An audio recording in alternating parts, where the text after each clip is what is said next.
딱 이걸 드릴게요. 네, 새 거로 쓰.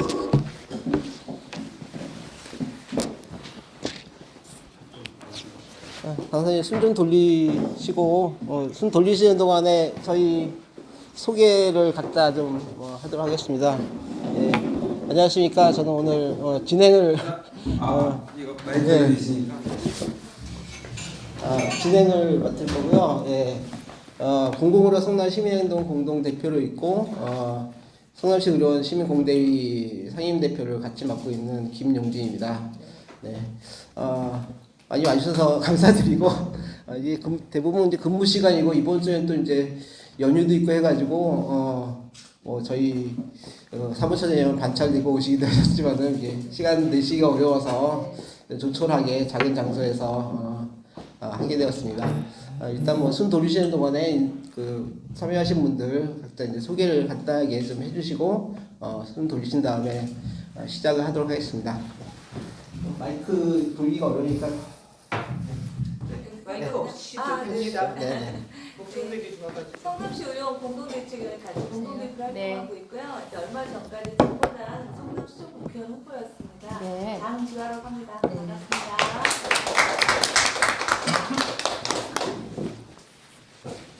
공공의료 시민행동 운영위원이고요. 지보단 행동지원위원장 현지환입니다. 저는 성남시국회 공동대표장 회장입니다. 네, 저는 성남시의료원 시민대책위 정책위원을 맡고 있는 백수인데요.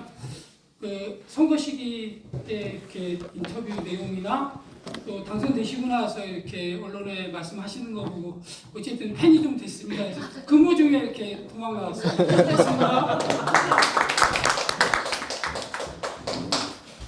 반갑습니다. 저는 성남 의료복지 사회적 협동조합 이사장 맡고 있는 김기명이라고 합니다. 저는 여기 제 센터장님 직원입니다. 네. 안녕하세요. 성남 시민이고요. 백규병이라고 하고요. 그냥 근무 시간에 저는 휴가 내고 나왔습니다. 네, 여기 성남시 의원에 근무하고 있습니다. 네. 안녕하세요. 공공의료 성남시민행동 사무처장이고요. 월간 자대책에서 일하고 오늘 반차 내고 나왔습니다. 반갑습니다. 네, 심욱이 대표님. 네. 안녕하세요. 성남 비상식회 상임대표를 맡고 있고 또 성남시 의료원 우리 시민공동대책위 상임대표를 맡고 있는 심우기라고 합니다. 의원님 이제 당선 아직 임기 시작 전이지만 그래도 이렇게 연락이 흔쾌히 또 시간을 내주셔서 감사드리고 어떤 좋은 이야기 또 듣고 같이 또 나누고 했으면 좋겠습니다. 네.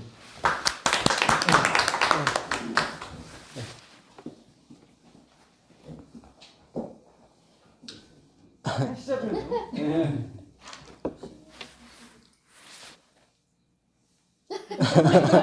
양보하시는데. 예, 김소미 당선인 비서관 홍문태라고 합니다. 네, 반갑습니다. 예, 김선민 당선인 비서관 배병우라고 합니다.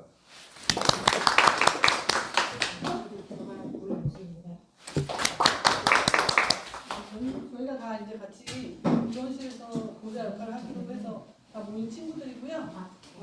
공부도 할 겸, 장선생님 말씀하시는 게 구경할 겸 단체에 왔습니다. 저는 보좌관 사이에 김명신이라고 합니다. 같이 온 비서관 오송이이고요. 오늘 열심히 듣고 공부하고 가겠습니다.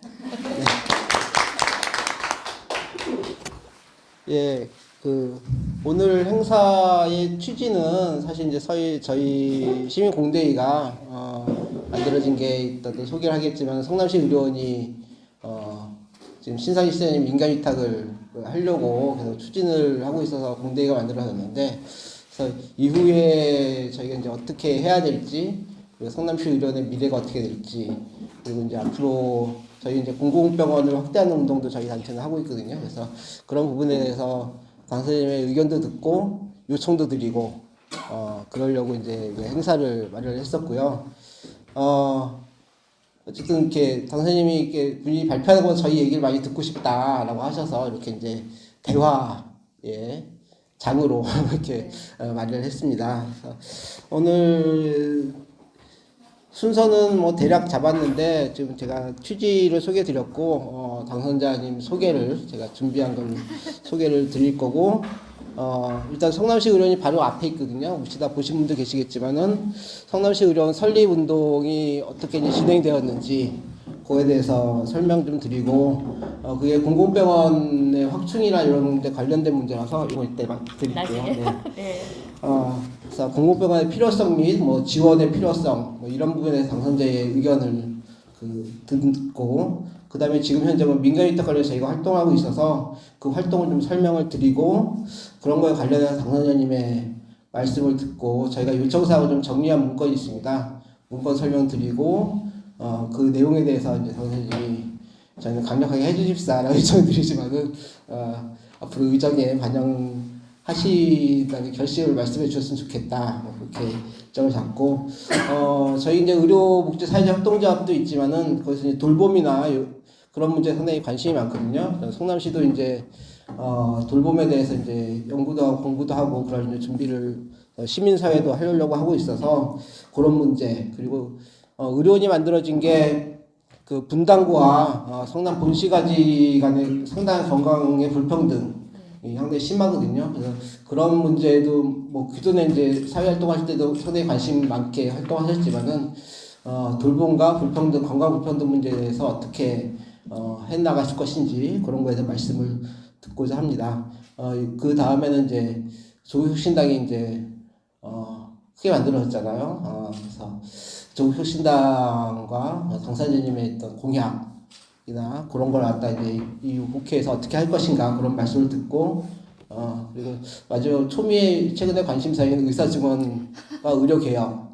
저는 의료개혁이라고 생각을 하는데 윤석열 정부의 의료개혁과 당이나 아니 당선인이 생각하는 의료개혁을 어떻게 할 것인가 그런 부분에 대한 의견을 듣고 청중들의 질의응답 듣고 시간이 되시면은 끝나고 이렇게 가볍게 식사하시면서 못다한 얘기도 좀 나누고 그랬으면 좋겠다. 그렇게 이제 일정을 그렇게 잡았습니다. 괜찮으신가요? 네. 네, 다른 건 괜찮은데 제가 오늘 이 행사 마치고 또 태백으로 네, 전직장으로 예. 그것만 양해해 주시면 네네. 태백은 지금 그 사직을 하신 상태신가요? 그러시군요. 3월 8일날 사직을 했는데요. 네. 네, 그 선거 끝나고 인사를 한 번도 안 가가지고. 네네네. 한번 원주 춘천 그쪽 한번 가신 거로 제가 기사를 봤는데. 네, 원주 춘천 갔었고 강릉도 갈 계획인데 태백은 우리 다른 당선자랑 같이 가지는 못할 것 같고요. 저 혼자라도 가야 될 것 같아요. 네, 감사합니다. 그러면 대략 뭐 그렇게 하고 당선자님 소개를 드리는데 당선자님 소개는 안 읽으면 읽어보시기 바랍니다. 1월달에 나온 건데 아픈 의사 다시 가운을 입다라는 이제 책을 갖다가 올 초에 내셨어요. 정치할 생각 전혀 없으실 때 낸 책인데 요거 보면 여기에 당선자님의 생애와 생각이 다 들어 있습니다. 거기에 사실은 그 내용이 소개 내용이 다 있습니다. 그래서 마이크를 어떻게 좀 보고 했으면 좋겠어요. 자꾸 내려가네요. 네. 그걸 중심으로 제가 이제 당선자님 소개를 드리도록 하겠습니다. 서울대학교 의과대학을 졸업을 하셨고요. 어렸을 때부터 복통에 시달리다가 내과 실습을 도는 도중에 담관 낭종이라는 진단을 받았죠. 이제 태어날 때부터 가진 진단을 받고 그리고 투병을 하면서 대학을 졸업하고 예방의학과, 가정의학, 산업의학 전문의 자격을 취득하셨습니다. 그리고 노동자 건강에는 진료보다 정책이 더 중요하다고 생각해서 의료관리학 공부를 더 하셨고요. 수련을 마치고 의료정책 연구자로 일하다가 2001년 국가인권위원회 설립에 참여하셔서 거기 기획단원과 인권연구 담당관으로 일하셨습니다. 근데 질병이 이제 40이 되기 전에 또 대장암 3기로 또 수술을 또 받으시고, 2년 공백을 갔다가 건강보험심사평가원에서 상근평가위원으로 새 일을 시작하시고, 거기서 10년을 일한 다음에 세계보건기구, 세계에서 가장 권위 있는 보건의료 전문기구죠. 거기서 수석기술관으로 일하시고 OECD에서 의료의 질과 성과 워킹파티에서 여성 최초, 아시아계 최초로 의장을 맡으셨습니다. 심평원 기획이사를 거쳐서 첫 여성, 첫 내부 승진 원장이 되셨고요. 임기를 마친 뒤에는 2023년 9월에 근로복지공단 태백병원 자극항목의학과 전문의로 새 삶을 시작하였습니다. 그래서 여기 제목이 아픈 의사 다시 가고 있다 인 것 같습니다. 올해 3월 6일 조국 혁신 등의 총선 후보 영입 인재로 발탁돼서 정치계에 입문하셨고 지난 4월 10일 치러진 22대 국회의원 총선거에서 비례대표 후보 5번으로 선정되어서 당선되었습니다. 현재 조국 혁신당의 여성위원장을 맡고 계십니다. 생일이 얼마 안 남으셨어요. 64년 5월 생년월일도 나오나요? 24일. 나무 이렇게 나오더라고요. 네.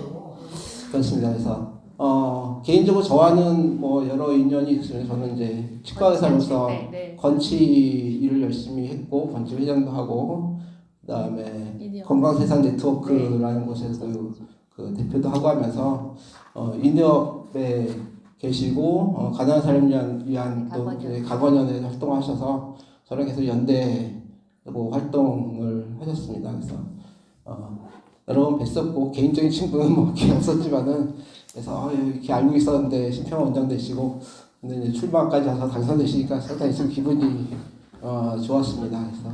그래서 다시 한번 당선된 걸 축하드리고 무거운 짐을 지고 현재 뭐 의료에 여러 문제가 많으신데 잘 해치고 싸워나가 지금까지 개인의 질병 그리고 인권 건강을 위해서 많이 싸워오셨듯이 국회에서도 잘 싸워서 국민 건강을 위해서 모든 좋은 일을 하시게 될 거라 믿고 가운은 벗었지만 더 두꺼운 가운을 입고 국회라는 현장에서 국민을 위한 치료를 하시게 되리라고 믿고 오늘 소개를 마치겠습니다.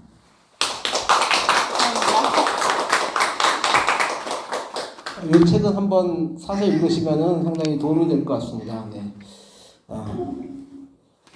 네. 그리고 저희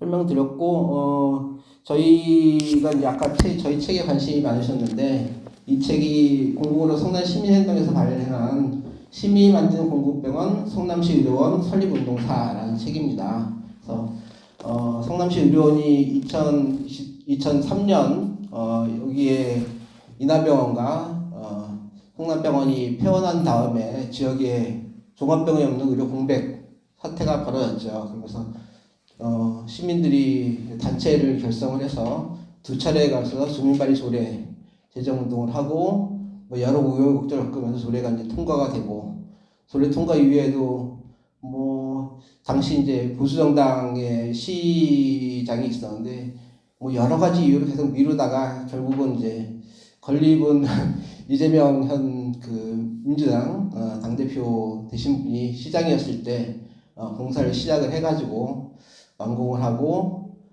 그때도 뭐 우여곡절이 엄청 많았습니다. 뭐 공사 시행사가 부도가 나고 그 다음 맡은 시행사가 또 문제가 돼가지고 그다음에 뭐 공사 작업 중에서 여러 이제 애환도 많았고 그러다가 어쨌든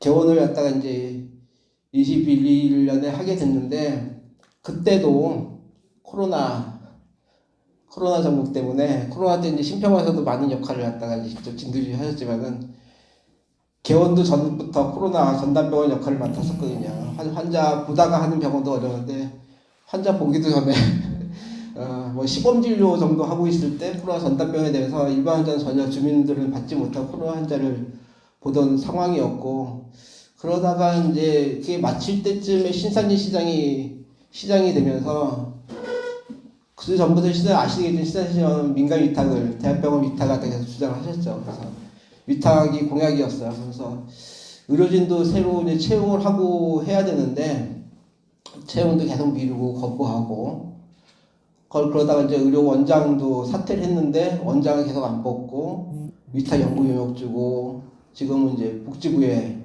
위탁 승인 요청을 낸 상태입니다. 원래는 4월 말 정도면 위탁 승인 결과가 나와야 되는데 안 나오고 있는 상태고요. 그래서 그것 때문에 계속 시민이 2003년부터 계속 만들었지만은 20년 넘게 제대로 운영을 못하고 있는 어려운 상황입니다. 그 와중에서도 성남시 의료원내 장애인 치과 진료를 할 수 있는 곳도 만들고 발달장애 할 수 있는 것도 만들고 여러 가지 이제 의미 있는 사업을 하고 있는데 제대로 된 역할을 아직까지 못하고 있는 상당히 안타까운 상황이고요. 그래서 지역 주민들을 위해서 그리고 지역 주민들 어떤 건강 불평등의 해소를 위해서 그리고 공공병원이 일본이나 미국이 만들어 놓고 나간 다음에 제대로 그 설립된 병원들이 없었거든요. 또 제대로 만들어서 어떻게 우리나라 공공의회 모델 병원을 만들어 보자라는 게 시민들의 생각이었는데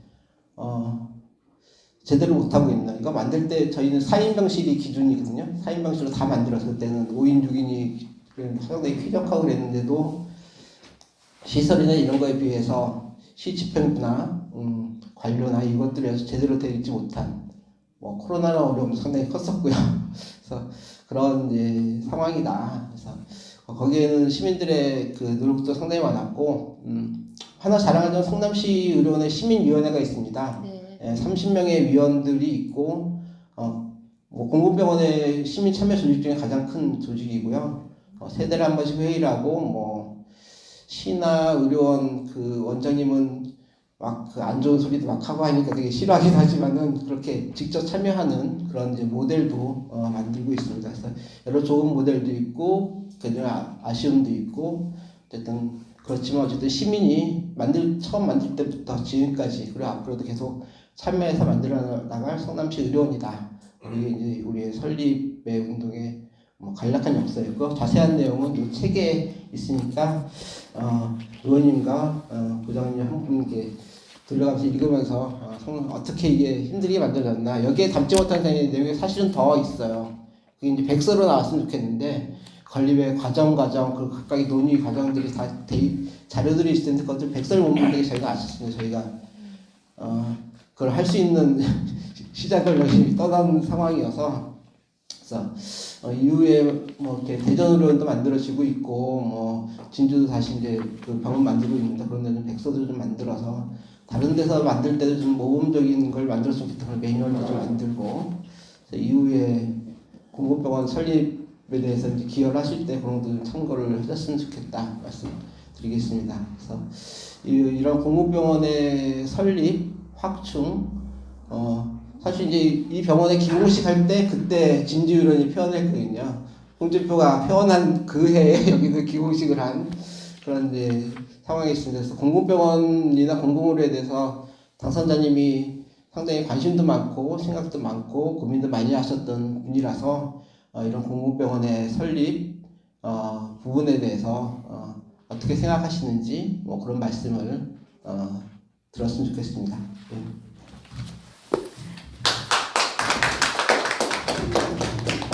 제대로 인사 다시 드리겠습니다. 제 이름은 김선민입니다. 아마 선거 끝나고 공식적인 일정을 제가 처음 잡았던 것 같아요. 네, 그때 전화를 드렸거든요. 처음 잡았었고 저는 선거 기간 내내 뿐만 아니라 살아오면서 한 번도 민간 영역에서는 일하지 않았던 것 같고요. 넓게는 공공기관에서 일했고 의료 분야, 특히 의료 분야에서 공공성이 강화되어야 한다라는 거는 인생의 어떤 뚜렷한 가치관으로 남았던 것 같습니다. 그래서 첫 공식 일정을 성남시 의료원과 함께 하게 되는 거는 제게 굉장히 큰 의미가 있다고 생각을 하고 있습니다. 네, 운명이네요.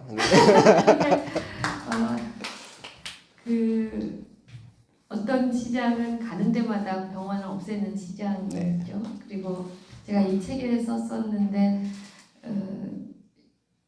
그 태백에도 병원 앞에 우체국, 소방서, 학교 이런 게 있습니다. 그런데 당연히 이제 그런 시설들, 그런 기관들은 공공에서 운영해야 된다고 생각을 하고, 그리고 그 기관들이 뭐 적자를 낸다고 해서 뭐 없애야겠다 이런 생각을 안 하죠. 근데 한국에서는 유독 병원은 꼭 진료 수익을 내야만 하는 것으로 이렇게 이해를 하고 있고, 국민들 사이에서도 그렇게 되고 있는 것, 이게 참 많은 문제를 왜곡시키는 그런 문제라고 생각을 합니다. 한국의 건강보험이라는 것이 있어서 기본적으로 아플 때 자기 돈 내지 않고 자기 돈을 덜 내고 치료받는 그 역사는 계속 발전해 왔지만, 돈이 그렇게 공공의 영역에서 흐른다라는 거하고 서비스 제공이 공공의 영역에서 이루어진다라는 거는 참 다른 문제인데도 지속적으로 제가 선거 기간 내내 이제 뭐가 제일 1호 법안이냐고 물어보면 공공의료법이라고 계속 이야기를 하면 많은 국민들은 그거를 이렇게 왜요? 이렇게 이해를 하는 것 같고, 그다음에 잘 나의 문제로 받아들이지 않는 것 같습니다. 그래서 이제 저는 30년 이상 이제 의료 쪽에서 정책만 30년이었고 인턴부터 시작하면 훨씬 더 한 40년 가까이 일을 하면서 제게는 당연한 것이 국민들에게는 당연하지 않은 것, 뭐 정치권이나 지자체장들한테는 말할 것도 없고요. 그리고 진보 정부가 들어섰을 때도 항상 공공의료 강화는 늘 어려운 과제였던 것 같아요. 그래서 그게 왜 그럴까? 그다음에 그러면 생각을 어떻게 키워가야 할까를 다시 돌아보는 두 달이었습니다.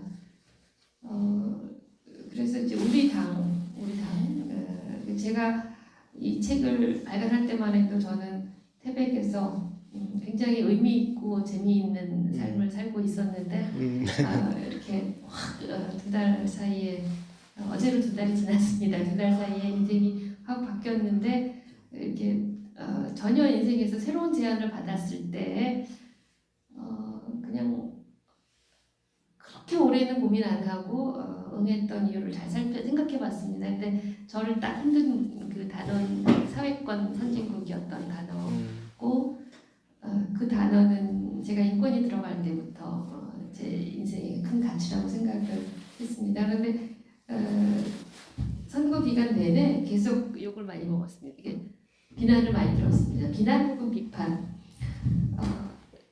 사회주의냐 하는 그런 비판이 있었고요. 또 그거는 뭐 저희가 극복 가능한 그런 비판이라고 생각을 하는데, 가장 가슴 아팠던 비판은 왜 그렇게 어려운 말을 쓰냐, 그 말이 무슨 말인지 모르겠다 하는 그 말씀을 이제 진보적인 시민이나 혹은 저희 당을 지지하는 분들도 왜 그렇게 하필이면 어려운 말을 쓰고, 그 얘기는 제가 처음 그 단어로 일을 시작한 게 20년이 넘었는데 참 잘못했구나는 생각을 해서 그 사이에 사회권이라는 단어를 한국 사회에서 그렇게 널리 알려지게 하지 않았던 저와 생각이 같은 그런 사람들의 책임이라고 생각을 했습니다. 그래서 사회권이 뭔가를 계속 다시 짚어보는, 그래서 그걸 뭐 이론적으로 설명하는 것이 아니라 그냥 일상의 언어로 짚어내는 것이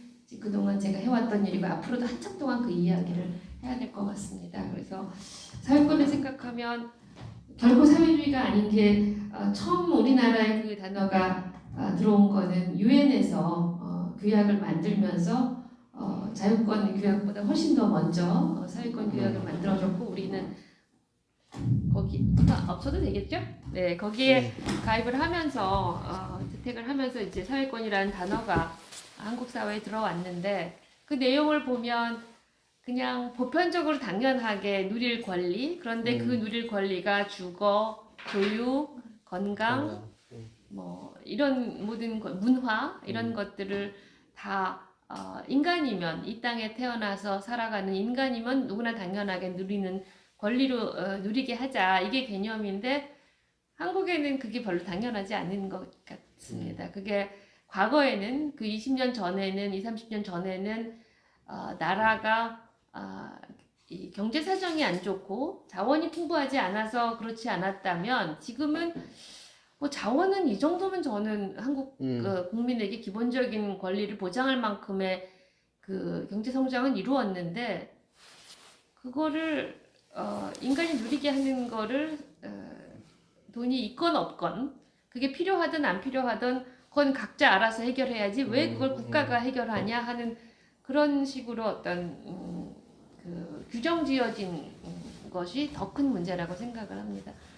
사실 뭐 적자가 나면 얼마가 낫겠습니까? 성남시에서 그 적자 하나 못 메울 정도는 아닌데 학교에 들어가는 적자, 뭐 소방서에 들어가는 적자, 최근에 또 어린이집 같은 경우에는 공립 어린이집은 당연한 거라고 생각을 하는데 네. 유독 병원은 그렇게 되지 않는 것이 그게 문제라고 생각을 해서 그거를 이렇게 어떻게 극복을 해나갈까 하는 그런 전략을 많이 세워야 된다고 생각을 합니다. 근데 그 와중에 그러면 사람이 건강할 권리, 뭐 혹은 아플 때 이렇게 좋은 양질의 서비스를 받고 다시 노동력을 회복해서 자기 직장에 복귀도 하고 장애가 남으면 계속 케어를 받을 권리를 방해하는 요인을 이제 생각을 해보면 크게는 의료보장이나 혹은 돌봄보장의 보장성이 낮은 것이 가장 큰 문제라고 생각을 했습니다. 그리고 뭐 그것도 지난 정부 때는 문재인 대통령께서는 건강보험의 보장성을 강화하는 거였다면 저는 그게 그거에만 있는 것이 아니라 인구 집단별로 우리 옛날에 강원연 했던 것처럼 저소득층은 특별히 그 권리가 잘 더 보장이 안 되고 있고요.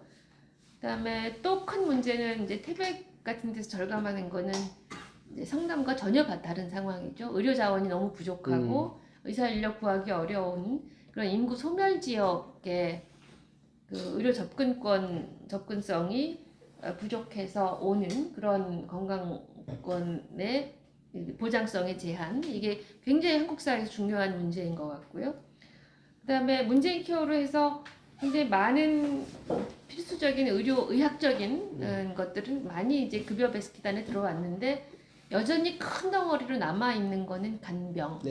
간병 문제는 우리 사회에서 거의 모든 가족들이 아프면 우리는 이 병원 이용을 못하게 하는 거죠. 저는 간병비는 태백에 가면 좀 쌀 줄 알았는데요.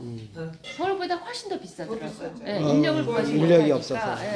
인력을 구하지 못하고 그리고 그 태백 가면 돈이 비쌀 뿐 아니라 이제 간병하시는 그런 간병 노동자를 쉽게 만날 수 없으니까 거기 또 어르신들은 많고 굉장히 큰 문제입니다.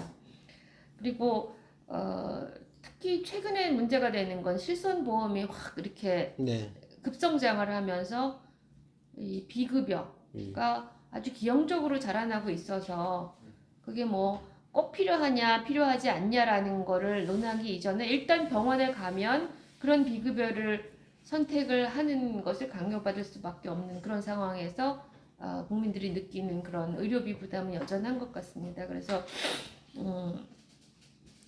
그런 부분은 여전히 보장성을 높여야지만 건강할 권리가 보장되는 것 같고 그다음에 또 하나는 이제 공급 부족한 영역. 그러니까 항상 의료는 시장에 맡겨두면 수요 공급이 잘 이제 매치가 안 돼서 오는 그런 것들이 있는데 그래도 다른 분야는 그래도 좀 난데 아까 말씀드린 이렇게 인구가 작은 지역 같은 경우 아무리 봐도 거기는 태백은 어린이 야간 진료를 받을 수 있는 방법이 머릿속에 생각이 안 나더라고요. 돈을 투입을 하더라도 소아과 의사를 돌아가면서 하려면 4명은 있어야 되는데요. 그러니까 4명을 태백에서 구한다라는 건 거의 불가능에 가까운 일이죠.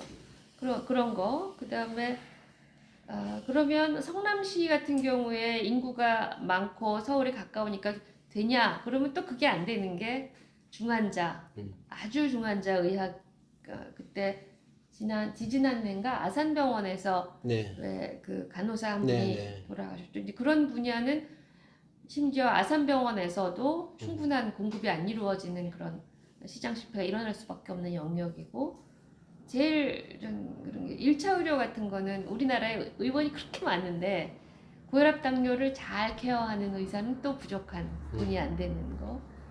이제 그리고 또 하나의 보장성에서 지금 유엔이나 세계보건기구에서 강조하는데 우리나라에서 아직 그 개념이 좀 덜 들어온 게 퀄리티의 문제. 그러니까 충분히 양질의 서비스, 그 양질이라는 게 뭐 아주 첨단 의료를 적용한다는 게 그 정도 수준이 아니라 환자가 딱 필요로 하는 그 서비스를 적절한 가격에 이렇게 보장받을 권리는 한국에서는 아직 충분히 보장되지는 않는 것 같습니다.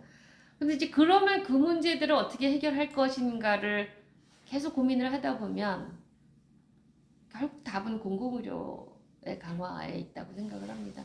다들 시장 실패가 일어나는 영역이고 의료라는 정보 비대칭성 이런 것들을 생각해 보면 국가 혹은 공공이 개입을 해서 부족한 부분은 돈으로 메꾸고 그다음에 정보가 비대칭이어서 환자들이 선택이 이렇게 합리적으로 일어나지 않는 곳에서는 정부가 정보를 잘 취득해서 국민들에게 알 권리를 제공하고 이런 것들이 적절하게 일어나야 되는데 지금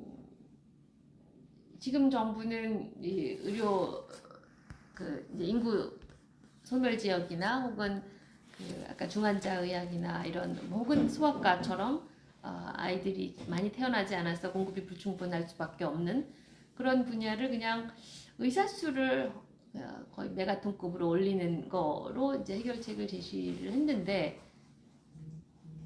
그 태백, 영월 이런 데는 의사가 아무리 늘어나도 거기 와서 진료하지 않을 거고 또 와서 진료를 한다 하더라도 충분한 그리고 양질의 병원이 없다면 뭐 의사가 청진기 들고 그냥 다니면서 진료할 수 있는 사람들은 아니니까 좋은 시설과 자원이 함께 마련되어야 하는데 그런 거에 대한 담론은 거의 안 이루어지는 것 같습니다. 현재 그럼 그 우리나라가 다들 돈 이야기를 하고 돈이 없어서 뭐 그 재정을 쓸 거면 다른 데 쓰자 이렇게들 얘기를 하고 있는데 그게 과연 그럼 타당하냐 하면 저는 아닌 것 같아요. 그 도로 하나 까는 거, 도로를 깔거나 혹은 무슨 그 철도를 까는 거 1km만 덜 깔면 그쵸. 예, 네. 좋은 그런 양질의 시설도 마련할 수 있고 성남시 의료원이 적자가 얼마나 됩니까 지금? 1년? 이런 적자 250m. 250. 네. 근데 그냥 그것도 계산하기에 따라서 달라지긴 하는데 그 적자라는 게 진료 수익, 건강보험공단에서 주는 돈, 그 다음에 들어가는 비용으로 따지면 그런데 그걸 그렇게 따질 게 아니라 학교 같으면 그 비용을 그렇게 안 따질 겁니다. 그러니까 거기서 오는 그 사람이 이렇게 질병이 낫는 거를 다 생각을 하면 그거를 그렇게 따질 수 없는 그런 거고 그다음에 지방자치단체마다 그게 그렇게 큰 돈은 아닐 것 같은데 그게 완전히 이제 의료는 담론이 형성 안 됐다라는 게 가장 큰 문제라고 생각을 합니다. 그래서 그럼 저희 당은 그러면 이런 부족의 문제 혹은 괴리의 문제를 어떻게 해결할 것인가를 생각을 하는데 그건 항상 저희는 첫 번째로 내세운 게 공공을 강화하자. 그 다음에 저희가 또 하나 가장 중요한 거는 지방 분권화 그리고 인구 그러니까 지역 간 불균형 해소가 굉장히 중요한 하나의 그 프레임이었습니다. 그래서 저희는 지자체 그 다음에 지자체에서 공공병원을 설립하고 이럴 그런 책임성을 강화하는 것 그리고 결과적으로 그게 현실화되는 거는 적어도 중진인력권 단위에는 좋은 공공병원 그냥 과거에 이렇게 뭐 낙후되었거나 혹은 뭔가 비효율의 산물로 이렇게 딱 사람들에게 자리매김되어 있는 그런 공공병원이 아니라 좋은 그다음에 시민들이 가고 싶어하는 공공병원을 한 개 이상은 세워야 된다. 이게 저희 생각이고 그다음에 이제 공공병원을 많이 세워도 결국은 주민들의 외면을 받는 거는 이 그 각자 알아서 잘하게 하는 거는 그거는 병원에게 너무 가혹한 일인 것 같습니다.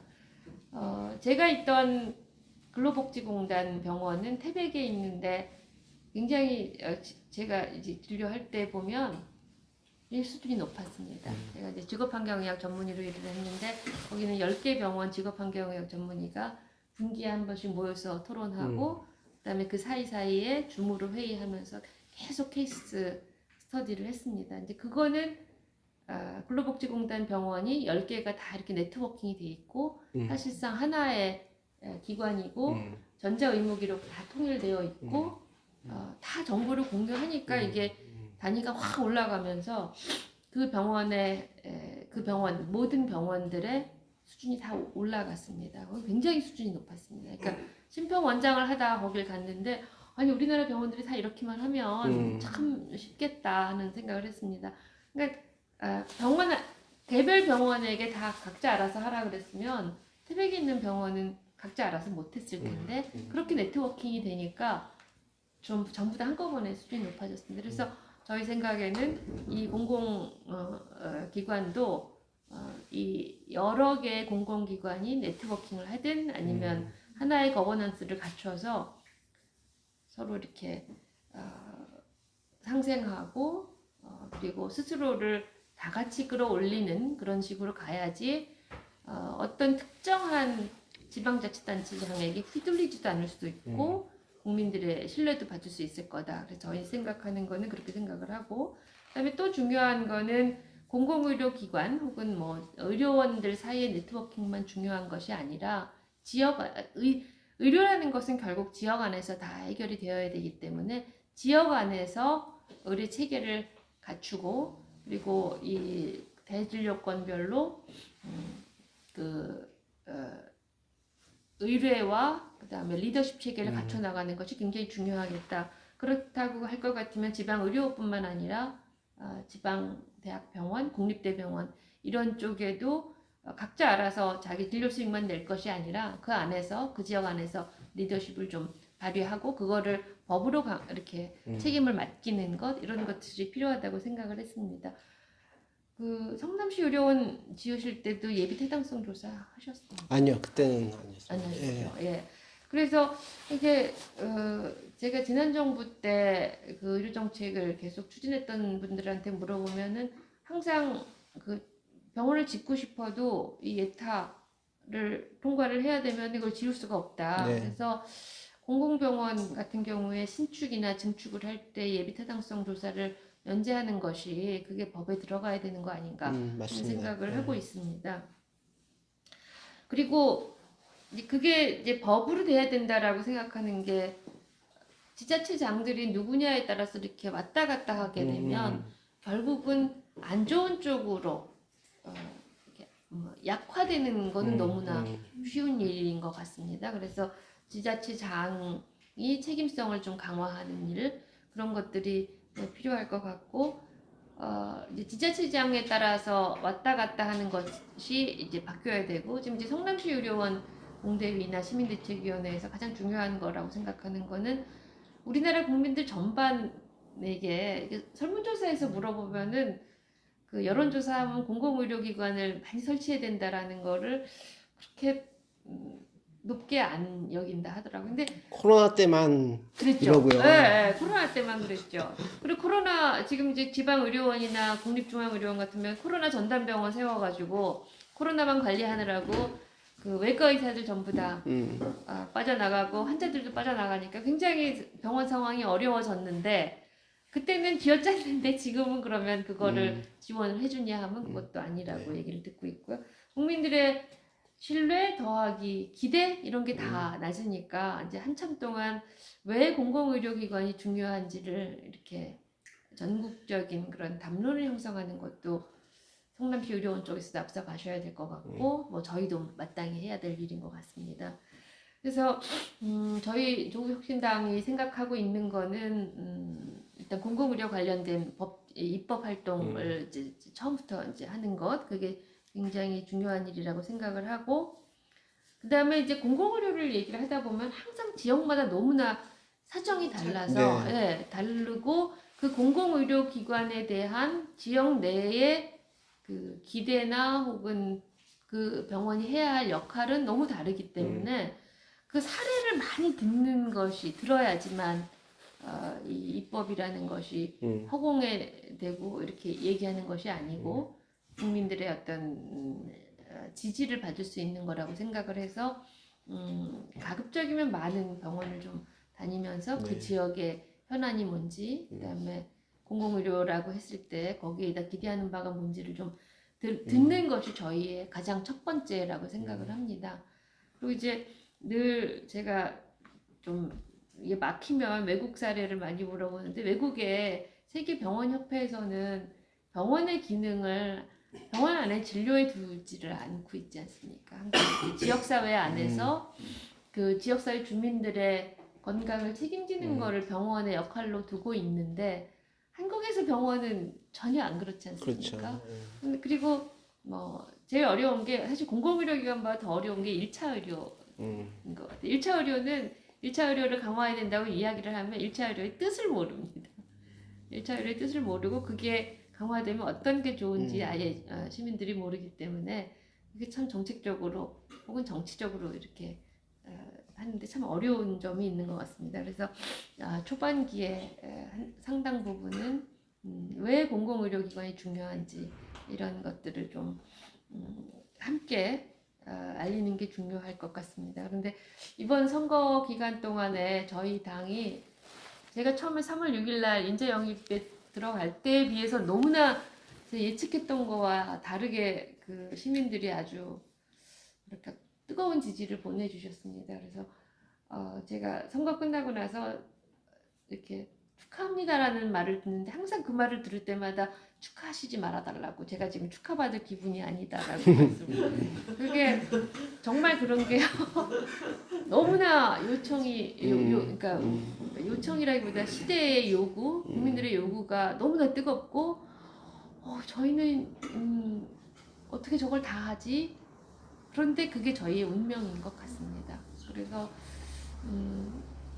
이렇게 저희가 이런 상황에서 이런 어떤 민심의 파도 위에 이렇게 올라탔다면 그래서 국회로 진출하게 된다면 그거는 저희가 뭐 개인이 한 것도 아니고 그거는 그만큼 국민들이 열망이 있는 거라고 생각을 하고 지금 관심이 굉장히 뜨거우세요. 그래서 그러면 관심을 보내주실 때 굉장히 많은 것들을 같이 논의를 하면서 한쪽으로는 그 논의로 이제 수렴을 하면서 동시에 이런 성남시 공대위 같은 그런 이슈가 있는 분들하고 이런 어떤 그런 뜨거운 관심을 같이 잘 녹여내서 가는 것이 저희의 임무라고 생각을 합니다. 그리고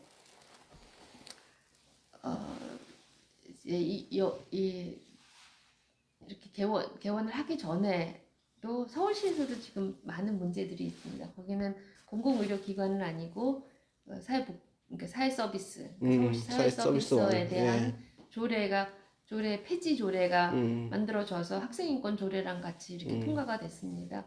물론 서울시 사회서비스원에서 어떻게 보면 성남의료원하고 비슷하죠. 이렇게 만들어진 지 5년밖에 안 됐고 이제 겨우 뭔가를 잡아가야 하는 상황이고 사회서비스는 의료보다 더 공공 영역이 더 진짜 일천한데 그 상황에서 그 어린데 걸음을 떼려고 하는데 그걸 확 주저앉힌 그런 꼴이 돼서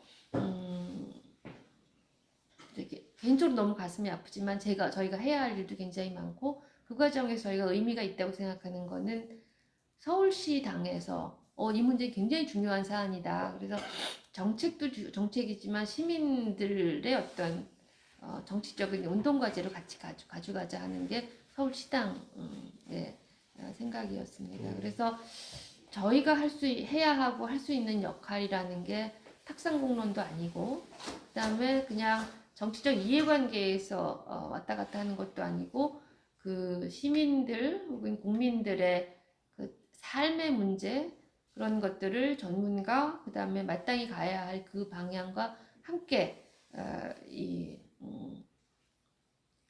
큰 용광로 안에서 같이 요겨가면서 이거를 추진해 가는 게 저희 당이에게 맡겨진 어떤 시대적인 숙명이고, 특히 사회권과 관련해서는 국민의 어떤 요구하고 괴리되면 한치도 못 나가는 거를 너무 많이 봤습니다. 그래서 그런 이런 지역 단위의 혹은 지역에서 일어나는 그런 이런 과제들, 사회 정책에 대한 그 논의의 과제들과 함께 가는 거를 저희의 목표로 생각을 합니다. 그렇게 가다 보면 좀 더딜 수 있지만 그거가 저희의 힘이라고 생각을 합니다. 그런 면에서 저는 이제 뭐 제가 그 이상으로 뭐 공공의료에 대한 해결 방안을 제시한다든가 이런 거보다는 성남시 의료원이라는 아주 이렇게 독특한 환경에서 그동안 이제 싸워 오셨던 것들이 어떻게 추진될 때는 어떻게 추진됐고, 지금 또 어려움은 어떻게 어려움을 맡고 계시고, 다른 지역과는 어떻게 이 관계를 형성하고, 또 그게 전국적인 과제로 갈 때 어떻게 가야 되는지 오늘 말씀을 많이 듣고, 그리고 이 자리가 오늘이 끝이 아니고 계속해서 말씀을 들어갔으면 좋겠습니다. 네. 계속해서 만나면 뭐 저희도 계속 가질 거고요. 예. 좋은 말씀 해주셨는데, 아까 뭐 예비타당성 그 부분 관련해서는 저희가 이제 그 전국의 공공병원 설립운동 하는 단체들하고 그 연대를 하고 있어서 뭐 최근에 뭐 광주나 울산이 울산은 심지어 그 용산의 공약이었는데 통과를 못해서 그런 상황인데, 어쨌든 그거는 빠른 시일 내에 돼야지 울산이나 광주가 다시 추진을 할 수 있을 것 같고요. 그리고 이제 성남은 시에서 만든 거라서 경기도 그 의료원하고 연계가 사실 없어요. 경기도 의료원은 경기도 의료원의 수원병원 뭐 이천 뭐 이렇게 해서 다 되지만은 여기는 그거 없고, 무슨 이제 그 최근에 같은 뭐 의사 파업이나 뭐 코로나 문제 생겼을 때만 뭐 같이 또 이제 하고 뭐 이러는 상황이더라고요. 힘든 것만 같이 하고. 예, 지원은 적고 거의 시 예산으로 다 만들었기 때문에 어쨌든 그런 상황인데, 아까 말씀하신 뭐 중립공항의료원부터 전국의 각 공공의료원들이 뭐 이렇게 그 뭐 저시설병원도 있고, 아까 그런 그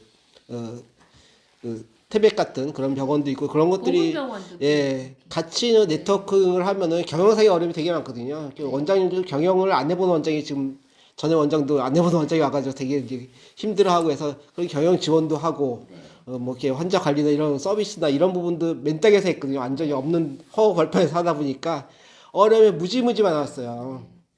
그런 걸 다 중앙정부도 지원해주고 시에도 적극적으로 지원해줘야지 어려움을 극복해서 하는데, 코로나가 컸고 그 뒤에 시장은 그러면서 제대로 경영할 여건도 없는, 원장도 없는 이런 상황이라서 저희가 꿈꾸는 건 이제 성남시 의료원이 공공병원의 모델이 되고, 그런 것들 기회로 성남시 의료원처럼만 가자 해가지고 지역에서 만들어지면서 무슨 만들어지고, 아까 전국에서 기대하고 그렇게만 되길 바랬는데, 지금은 이제 망가지는 과정에다가 시장은 의료원을 없애려는 거 아닌가, 이게 이재명의 공약이기 때문에 이런 생각까지 드는 상황이라, 그래서 저희가 이제 시민공대위를 만들어서 싸우지 않을 수 없었습니다. 그래서 그거 만들 때는 이제 조국혁신당이 없었기 때문에 조국혁신당은 저희 공대회에 들어와 있지 않고요. 뭐 민주당도 들어와 있고 진보당, 노동당, 지역의 그 정당들이 다 들어와 계십니다. 그래서 조국혁신당의 성남에나 경기도,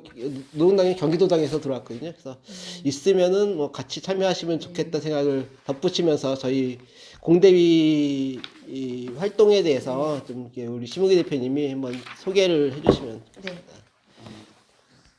일단 간단하게 그걸 소개드리면, 저희가 이제 2022년 9월에 이제 성남 의료원 그 시민 공동 대책이 8월에 이제 제안을 해서 그러니까 성남 시민이 만든 의료원을 이대로 둬서는 안 되겠다라는 문제 의식을 갖고 공동 대책위를 14개 시민 단체가 연대를 해서 구성을 했습니다. 그리고 그 안에 이제 여러 가지 활동을 좀 해왔고요. 특히 이제 의료원의 어떤 정상화를 좀 깨하기 위해서 나름의 이제 활동을 했고, 또 이제 윤수미 시장님이 되면서 사실 원활한 그 소통과 이런 것들이 좀 잘 안 된 부분이 좀 있었어요. 그리고 병원 구성원들하고도 그렇고, 그래서 이제 그러면서 이제 시장이 또 신상진 또 정당도 다른 정당이 되면서 완전히 또 지금은 인간 위탁으로 이제 공공연하게 이제 얘기를 했고 그걸 저지하기 위한 지금 현재 상황입니다. 그래서 이것을 위한 뭐 여러 가지 뭐 기관의 활동들을 좀 했었는데 저도 개인적인 의견이라면 저도 이제 이거 활동하면서 느낀 거는 공공의료에 대한 상들을 실제 병원 구성원들도 안 갖고 있지 않는가. 그러니까 병원 원장이나 의사들이나 구성원들도 사실 없어요. 그래서 좀 저는 또 시민운동 오래 한 입장에서 기대하는 바가 있었는데 그게 좀 실망스러운 부분이 있기 때문에 그래서 뭐냐면 구성원도 기존의 병원을 운영하는 식을 생각하고 환자나 국민들도 그런 식으로 보기 때문에 저는 아예 좀 달리 봐야 된다. 그러니까 아까 말씀하신 진료 영역을 넘어서 지역의 건강권, 환경, 그다음에 젊은 층이 있으면 젊은 층들의 어떤 문화와에 따른 질병이나 이런 것들을 민간 병원은 안 하잖아요. 그 연구도 안 하고 발표도 안 하는데 저는 공공병원이 좀 그런 식의 접근. 그다음에 그러니까 차별화된 뭔가가 있어야 시민들도 아 이게 필요해. 그리고 재정을 써도 돼라는 게 있는데 그게 없이 똑같이 그 민간병원 경쟁을 하니까 뭐 삼성병원이나 여기 또 서울 가까우니까 뭐 예를 들어서 현대병원이나 아산병원 또 분당 서울대병원하고 비교를 하려는 식으로 하니 당연히 사실 될 수가 없거든요. 그러니까 그 방식이 잘못된 거죠. 그거와 똑같은 조건으로 하려고 하고 하면 저는 다르거든요. 그러면 아예 영역이 달라야 되고 접근 방식이 다르다는 것들을 하고 그러면 다른 게 뭔데라는 거를 제시를 해야 되는데 그게 저도 여기 이 시리의료원 오신 분들하고도 그게 없어요. 제가 크게 약하고 또 구성원들도 그래요. 그러니까 그 의료진들도 막연하게 있는 거죠. 그래서 이런 문제가 좀 있어서 좀 세밀하게 법적으로 보완이 좀 돼야지 만들고자 하는데도 그렇고 왜냐면 상을 못 정하고 있거든요. 그냥 공적 돈만 들어가서 하는 형태가 공공병원 아니냐 이런 식하고 좀 다르다는 걸 좀 가져야 될 것 같고요. 그래서 아까 말씀하신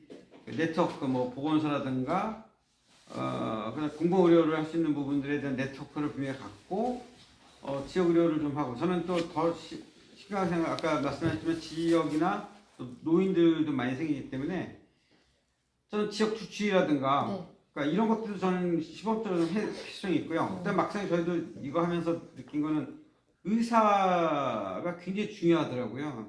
근데 의료진을 못 구하니까 끌려가는 식이 되고 아까처럼 이런 목적을 해도 그걸 실현할 의사를 기본적 의사가 없다 보니까 지금 신상진 시장도 민간 위탁한다는 이유가 뭐냐면 의사를 못 구하지 않니? 그러니까 이렇게 바꾸겠다는 식의 논리를 피거든요. 그래서 저는 아예 그 전문적으로 이거에 대한 의사를 양성을 하는 거를 일반 지금 의대에서 이렇게 나와서 공병 가라 이게 형태가 아닌 아예 이걸 목적으로 하는 진짜 공공의대처럼 사명을 갖고 나오는 사람들을 보고 국가에서 아예 지원을 해주고 해서 그래야 지역병원도 제가 보기엔 아까 소멸 지역도 소명을 갖고 하는 양성이 되지 기존의 의사 중에 뭐 돈 얼마 더 줘가지고 와서는 형태는 저는 해결 방법이라는 생각은 좀 안 됩니다. 그래서 굉장히 그러니까 저희 시민단체가 할 수 있는 영역과 실제 이런 부분들하고 좀 어려운 점이 있는데 그래서 또 관계 전문가시고 또 이제 의정 활동 하시니까 관계 법을 좀 세밀하게 좀 보완을 해서 그다음에 이제 국민들에게도 이제 설득을 하려면 저희도 이제 싸우면서 얘기해요. 차이가 뭔데 서울대병원이 더 좋지 않니라고 시민이 얘기하면 제가 봐도 지금 있는 프로그램에 드릴 게 없어요, 솔직히. 근데 저는 이제 더 크게 보면 아까 이런 문제도 있지만 저는 또 통일이라는 부분도 생각을 해요. 사실 공공의대 부분이. 그러니까 물론 북한에도 의료진이 있겠지만 좀 널리 좀 보면 의료 부분을 좀 공공의료라는 부분을 좀 멀리 좀 봐야 돼. 국가적 과제로서 우리 뭐 남한사회 문제도 있지만 저는 뭐 그것까지도 사실 생각하거든요. 사실 그러니까 근데 너무 이 국한되게만 보고 또 윤석열 정부나 또 민주당도 사실 그 정도만 보고 그러니까 정치적 그 자기 성과물로만 보지 진정으로 개선의 부분들이 이거 좀 약한 것 같아요. 그래서 좀 더 보완돼야 되냐는 그런 생각을 좀 해봤어요. 뭐 애초에 이재명 시장이 있을 때 그때 이제 설립 추진단 만들고 할 때 뭐 조승현 원장도 이제 초대 원장 왔죠. 그때도 있었고 뭐 김창학 교수라든지 이렇게 공공의료에 쟁쟁하신 분들이 다 이제 기획을 했거든요. 병원 어떻게 하는지. 상당히 좋은 기획들이 많았는데 시장님 바뀌고 조승희 원장님 잘리고 그러면서 새로운 시장, 새로운 원장, 그다음에 당까지 시장이 바뀌고 하면서 처음에 생각했던 거하고는 전혀 다르게 굴러가는 뭐 그런 이제 상황이 있었다. 처음에는 저는 처음에 논의하고 할 때는 상당히 좀 많이 있고 그런 것들이 있거든요, 자료들이.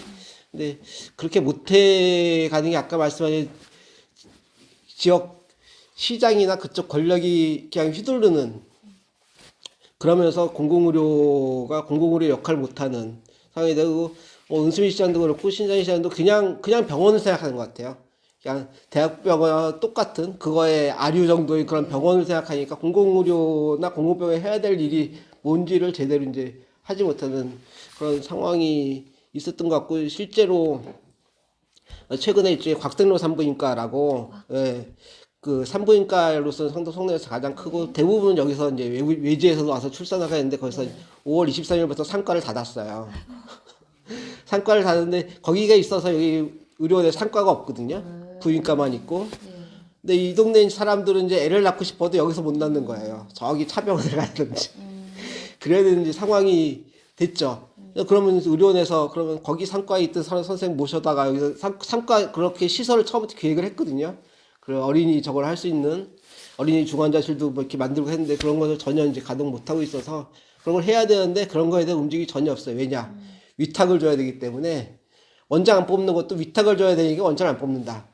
그렇게 된 상황에서는 의사들도 지원을 안 하고 뭐 간호사나 이런 사람들도 신분이 불안하니까 채용 공고를 내도 안 와요. 안 오고 딴 데로 가고 뭐 그런 상황이 되니까 또 뭐 이렇게 개원하지 좀 되면 약간 승진도 해야 되잖아. 직원들도 승진도 해야 되는데 승진도 안 시키고 그런 상황이니까 이제 공공의료는커녕 그냥 병원으로서의 기능을 직원들이 제대로 하기에도 어려워진. 그러니까 사실상 소멸을 위탁 문제가 거론되고 그것을 추진해서 사실상 의료원이 소멸되고 있는 그냥 병원을 공공병원은커녕 병원 역할도 못하게 소멸되고 있는 그런 상황이라서 진짜 답답하고 안타깝죠. 그래서 지금 현재 그 위탁의 그 단계가 성남시에서 이제 복지부의 허가를 받아야 승인을 받아야 되더라고요. 그래서 승인을 작년 11월에 복지부에 보냈어요. 그래서 뭐 짧으면 3개월, 길면 6개월이면 그쪽에서 결론 나서 그 답이 올 거다라고 이제 11월이요. 예, 작년 11월에 이제 성남시에서 보냈거든요. 성남시는 계속 재촉을 하나 봐요. 근데 답이 안 오고 있는데 성남시 공무원 말로는 의사 파업 때문에 그때 공공의료 쪽에 정신이 없어서 못한다. 저희로서는 아유 다행이다. 그래서 계속 미루고 있거나 아니면은 아예 승인이 안 났으면 하는 게 저의 바람이고 그 복지부는 승인 하나 딱 떨어지면은 끝나지만은 그게 이제 다른 이제 뭐 대전이나 이런 데서 만드는 병원들도 대전은 뭐 시장이 그 직영을 하겠다고 이제 밝히긴 했지만은 또 그렇게 갈 가능성이 많다. 진주에서 새로 만드는 것도 역시 그렇고. 그래서 성남이 터지면 나머지 다 터질 거고, 그게 되면은 기왕의 공공병원들도 민영화로 가는, 의료 민영화로 가게 되는 그런 이제 시스템이기 때문에, 저희 성남 시민을 위해서도 그렇지만 전국의 공공병원을 위해서도 이 민간 위탁의 절차를 갖다가 막거나 복지부가 승인이 안 나게 하는 것이 가장 중요하고, 만약에 승인 나서 추진을 하면은 저희로 살 수 있는 거는 힘은 들지만 시장을 주민 소환을 하는 것밖에 없다. 당장 뭐 선거 또 내후년 2년 뒤니까요. 그래서 근데 주민 소환이 어렵잖아요. 그래서 그렇게 안 갔으면 좋겠다 생각이 드는데 어쨌든 복지부에서 그런 승인 절차가 막아졌으면 그래서 22대 국회에서 그런 것을 할 수 있게 막는 역할을 갖다 해줬으면 지금 이렇게 의사 파업 때문에 이렇게 절차가 미뤄지고 있기 다행인 상황에서 그런 이제 역할을 좀 저희는 했으면 좋겠다. 지금 저희도 그 정도 상황이라서 저희가 할 수 있는 역할이 사실 없어요. 이제 뭐 선전하는 거 말고는 없어서 뭐 활동도 지금 저희 단체도 좀 이렇게 뭐 선거도 있고 했지만 약간 좀 지지부진하면서 복지부에 저희 반대 의견서도 냈거든요. 뭐 2,000명 서명을 받아서 냈는데 그래서 그 절차가 어떻게 될지 언제 될지 기약이 없고 그거에 따라서 저희는 뭐 머리 깎고 농성을 하다 뭐 어떻게든 싸워야 되는 그런 안 싸울 수가 없는 그런 상황이라서 그런 상황입니다. 저도 이제 부연 말씀드리면 이제 시장은 저희가 뭐 직무유기로 고발 고소했고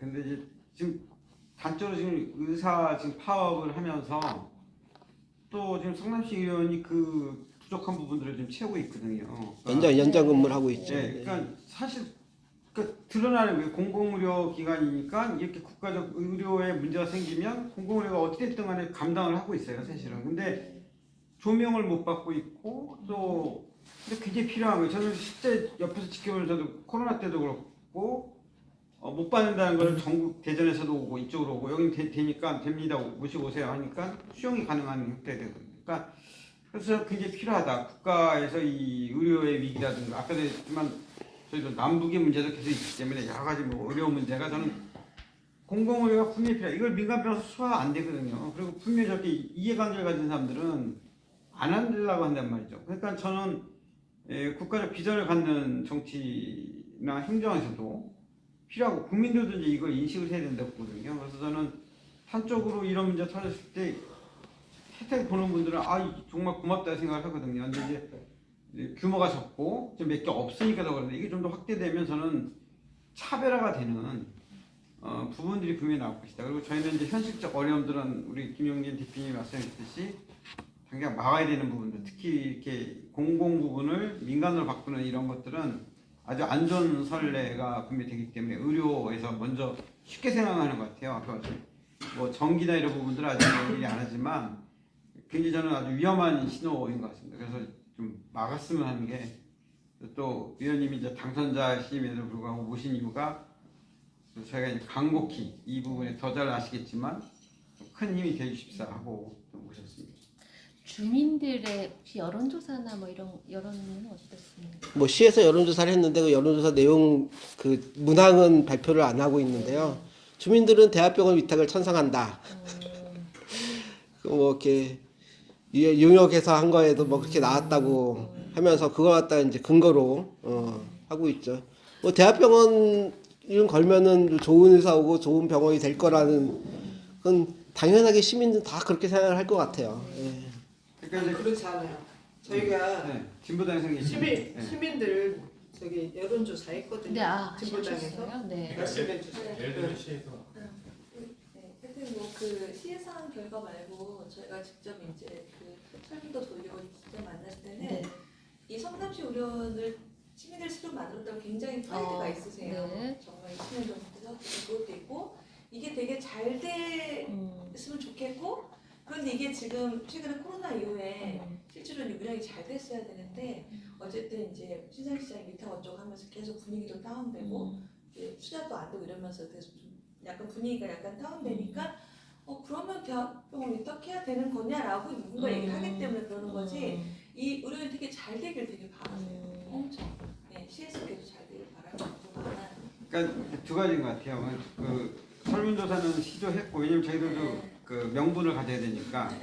근데 이제 질문이라는 게 설문조사 질문에 아와 어가 달려있다 어떻게 돼? 그러니까 굉장히 질문에 맹점이 좀 있었고요. 그러니까 공무원에 대한 이런 부분들에 대한 인식이 없는 가운데서 당연히 서울대병원이 좋아, 비행기 좋아 그러면 서울대병원을 선택을 해서 누구든 뭐 애들이나 다 익히 알고 있는 이유. 그러니까 그런 식의 설문은 저는 그 사실은 명분 쌓기 용이다. 근데 그러니까 진보당에서 이제 길거리에서 실제적으로 지난 시민들에게 일일이 물은 거거든요. 그러니까 시민이 만들었고 스스로 만든 이 병원들에 대한 바람은 무엇이냐? 유지 잘 되길 바라는 거죠. 그러니까 진짜 원래 취지대로 되길 바라는데 이걸 부응을 못하고 있는 거고 저는 그 얘기입니다. 부족하면 저는 예산이 부족하면 난 더 줘야 된다. 성남은 돈이 지금 남았어요. 그러니까 예산이 저희는 그 순익이 남는 시거든요. 그러니까 돈의 문제가 아니거든요. 그래서 나는 그 부족하면 이런 돈은 저는 더 과감히 써야 된다고 생각하거든요. 사실은 더 부족하면 더 주는 게 맞고 그래서 정상시킨 게 맞다. 근데 돈이 없다면 그건 이제 별개의 문제죠. 심각한 고민을 해야겠지만 특히 이제 그런 그 아까 말씀하신 진짜 그 인프라 까는 도로 까는 돈 뭐 일부면 병원 충분히 생명과 건강과 관련된 거니까 좀 과감하게 좀 그런 부분이 필요한 것 같습니다.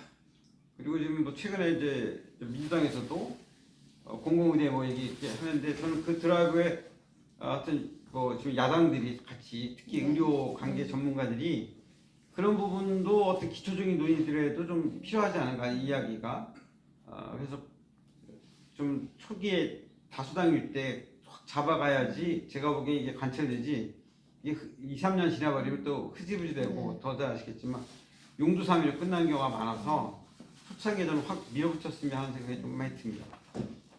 좀 시의 논리 중에 하나가 이제 여기는 인턴 레지던트가 없지 않느냐. 네.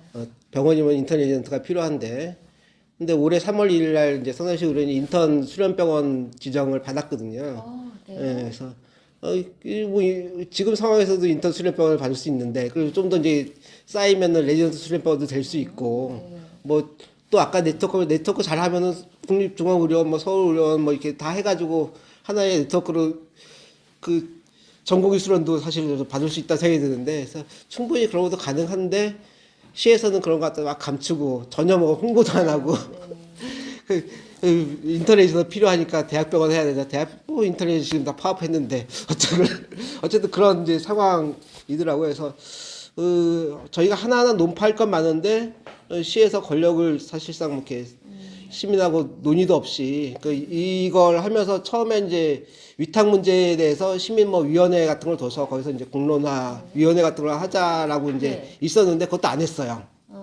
네, 저희 단체 이제 대표 한 분이 이제 거기에 참여하기로 됐는데 야당 추천으로 그것도 안 하고 그냥 일방적으로 자기네끼리 해가지고 그냥 뚝딱뚝딱 해서 했고, 토론회도 시에서 한번 했는데 거기서도 이제 그 찬성 입장 나온 그 연대 쪽의 어떤 교수님은 당장은 말고 한 2, 3년간에 좀 이렇게 그 여유를 두고 평가를 하고 어떤 기준을 갖고 평가해서 그러면 안 되면은 위탁을 하자 이랬는데 시는 뭐 전혀 없이 그냥 위탁으로 밀고 있거든요. 그래서 상당히 일방적인 정치다. 이거는 의료가 아니라 완전히 정치로 가고 있어서 근데 이제 어쨌든 싸움은 되게 어려운 상황이죠. 그래서 사실 지금 상황에서 믿을 거는 야당이 다수를 가진 국회밖에 사실은 없다. 국회에서 그 지방의료법을 고쳐서 이런 위탁 문제에 대해서 좀 더 엄격하게 한다든지 뭐 이런 공공병원 아까 사회서비스원들 말씀하셨죠. 그런 부분 공공기관의 위탁 문제는 좀 더 엄격한 기준과 절차와 이렇게 거쳐서 위탁 문제를 뭐 설령 하더라도 좀 이렇게 좀 제대로 그 의사를 물어서 할 수 있게 하는 그런 이제 절차가 필요하지 않느냐. 지금 당장 의료원 그 위탁도 막아야 되겠지만은 그런 생각이 듭니다. 그래서 관련해서 저희가 요청문을 갖다가 작성을 한 게 있습니다. 우리 대표님이 요청문 간략하게 설명해 주시고 요청문 전달은 이따 좀 드리겠고, 간단하게 그냥 저희가 요청문이 뭐냐면 대학병원 위탁 승인 거부 보건 전문가 국회의원들의 어떤 청원을 필요로 하고요. 그 다음에 이 시민 공론화 없는 그 한동훈과 신상진 시장의 업무 협약이 좀 있었어요. 맞습니다. 네. 네, 그래서 그것도 좀 철회를 법무병상.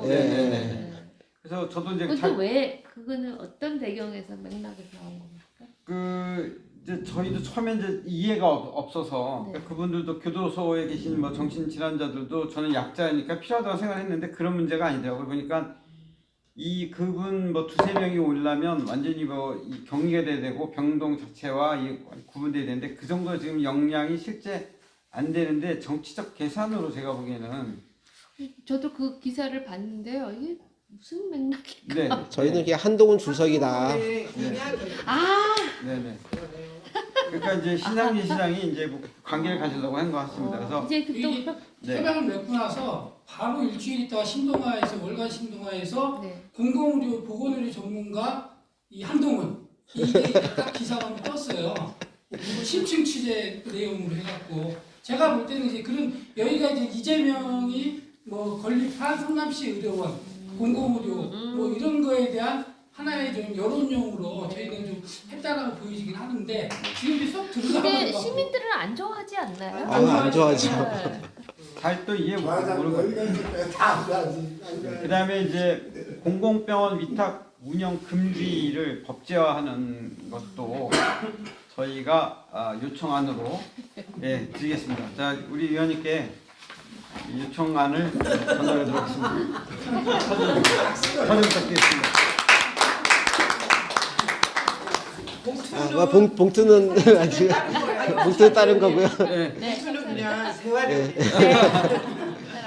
네. 성의까지 중요합니다. 그래서 참고로 그리고 이제 안철수 의원도 여기 지금 성남 분당 네. 의원인데 네. 본인이 의사잖아요. 네. 그래서 저희가 그 앞에서도 규탄 기자회견을 했었는데 당신 의사니 당신의 입장은 무엇이냐. 그러니까 우리 꼭 찬성하라는 게 아니라 당신의 입장은 무엇이냐. 특히 더군다나 의사니까 그때 이제 무대형 무반응 어떤 답변도 지금 없어요. 사실은 그러니까 자기도 성남에 있는 문제인데 또 의사고 그러면 어찌됐든 입장이 나와줘야 되는데 아무 얘기가 없어요. 그래서 하다못해 우리가 지구당근 사무실 앞에서까지도 규탄 기자회견을 했었거든요. 그래서 이렇게 참고로 좀 아셨으면 좋겠고, 그다음에 이제 성남 같은 경우는 이제 분당과 이제 예서 이 본도시와 신도시 간에 좀 우려질 차이가 좀 있어요. 더 잘 아시겠지만 그러니까 실제적으로 뭐 건강 수명이나 이런 것도 차이가 있거든요. 뭐 여기 보면 연구에도 나왔듯이. 그래서 좀 더 보완이 필요하고 그 갭을 이제 공공의료가 사실은 과제로서 갖고 와야 되는 문제인데 똑같은 병원 대 병원, 좋은 병원 갖다 놓으면 낮을 거라는 식.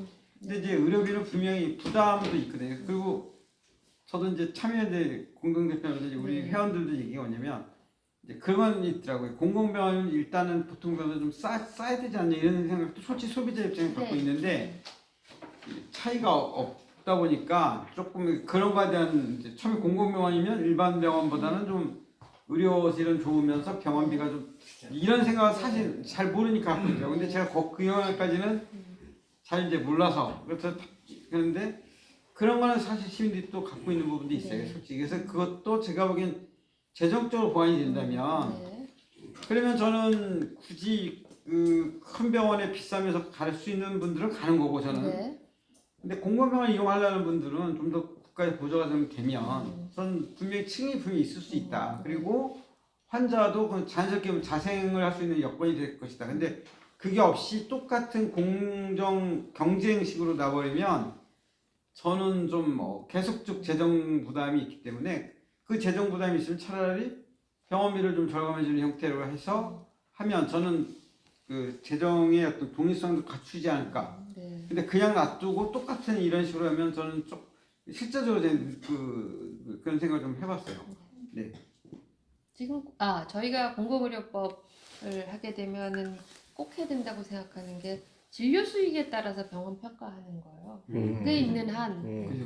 모든 병원장들은 돈 버는 또 그 근로복지공단 병원도 그게 제일 어려웠습니다. 그러니까 매달 이렇게 진료 수익이 딱딱해서 그 발표가 되면 그거에 따라서 월급이 차등이 안 돼도 제가 월급값 하고 있나 하는 생각을 계속 그건 보여주기만 해도 그렇게 되는 거예요. 맞아, 그렇더라고요. 저는 직업병을 판정하는 게 제 일이었는데 그 직업병 판정해가지고 무슨 뭐 진료 수익을 얻겠습니까? 근데 그거 자체가 하나의 저의 기여였는데 그거는 돈으로 환산되지 않는 건데.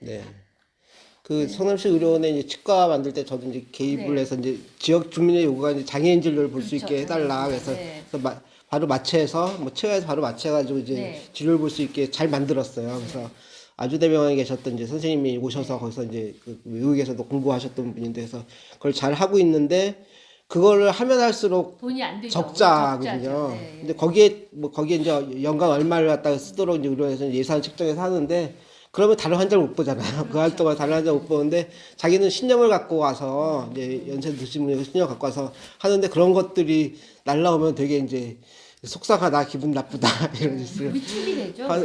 그렇더라고요. 그래서 그런 부분들은 좀 개선이 좀 많이 필요하지 않은가 그런 생각이 들더라고요. 그래서 어쨌든 민간위탁 관련해서는 뭐 이렇게 뜻이 있으시니까 앞으로 이렇게 저희 요청을 잘 받으셔서 잘 반영해서 해주시고 당장 할 수 있는 거 복지부에 한번 전화 통화라도 해서 하지 마라 이렇게 한 말씀 해주시면은 큰 도움 될 것 같고요. 그리고 아까 이제 건강 불평등 문제 했는데 저희가 이제 지표를 보면은 성남시의 분당구는 그 전국에서 강남 다음으로 건강 순위가 높아요. 네. 그 강남 밑에 분당. 천당 밑에.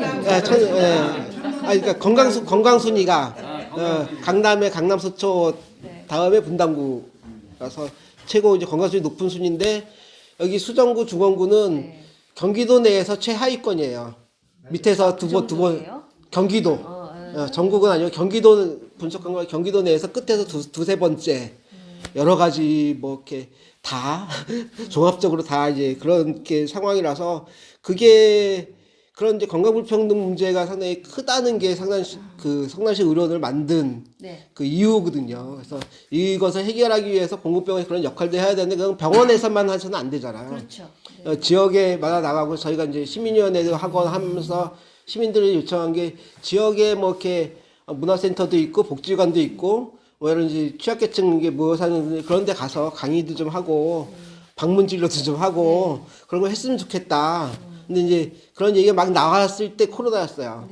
전혀 못하고 있다 다시 하려고 하는데 이제 이번에 민간 위탁 때문에 전혀 또 안 되고 있는 그런 상황이었고 그래서 그런 그 지역의 그것들 갖는 건강 불평등을 갖는다면 지역 주민들의 건강이 상당히 여러모로 안 좋다는 거잖아요.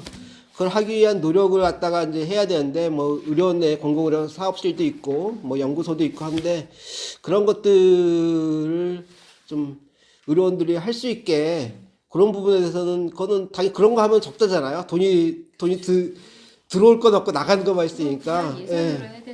그거야말로 이제 시 예산과 뭐 정부 예산으로 이렇게 투자를 해서 건강 수준을 높이도록 하려는 그런 불평등 문제 해소를 위한 뭐 건강 불평등에 워낙 이제 예전부터 관심 많으셨으니까 그런 부분도 필요할 것 같고 요새 이제 돌봄 문제가 상당히 심각하잖아요. 그래서 그 여기 뭐 의료사협도 계시죠.